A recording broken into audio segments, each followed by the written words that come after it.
పల్నాడు జిల్లా నర్సరావుపేట పట్టణంలోని కోటలోని డాక్టర్ కోడెల శివప్రసాదరావు ఆసుపత్రిలో ఉచిత మెగా కంటి వైద్య శిబిరం నిర్వహించారు. టీడీపీ రాష్ట్ర ప్రధాన కార్యదర్శి కోడెల శివరామకృష్ణ, మాజీ మున్సిపల్ చైర్మన్ సుబ్బరాయ గుప్తా, షేక్ మిరవాలి వైద్య శిబిరాన్ని ప్రారంభించారు. Doctor Kodela Sivaprasadarao memorial charitable trust పేరుతో సేవా కార్యక్రమాలు కొనసాగిస్తామని శివరామకృష్ణ తెలిపారు.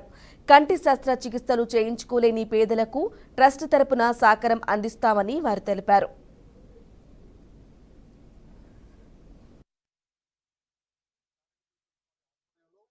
అన్న నందమూరి తారక రామారావు గారి ఆశీస్సులతో శంకర్ నేత్రాలయ వారి సౌజన్యంతో ఈరోజు కోడెల శివప్రసాదరావు గారి ప్రాంగణంలో అందరికీ ఉపయోగకర విధంగా ఇబ్బందుల్లో ఉన్న వారికి అండగా నిలబడటానికి ట్రస్ట్ ఆధ్వర్యంలో నేత్ర వైద్య శిబిరం ఏర్పాటు చేయడం జరిగింది.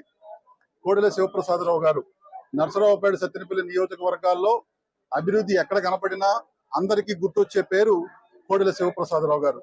డాక్టర్ గారిగా అభిమానంతో పిలుచుకొని తెలుగుదేశం పార్టీ అభివృద్ధికి తోడ్పడమే కాకుండా రాజకీయాల అతీతంగా, కుల మతాలకు అతీతంగా ప్రతి ఒక్క కుటుంబంతో ఒక అనుబంధాన్ని ఏర్పరచుకున్న నాయకుడు పల్నాటి గడ్డ మీద ఎవరైనా ఉన్నారంటే అందరూ తలుచుకునే ఏకైక పేరు పల్నాటి పులి కోడెల శివప్రసాదరావు గారు.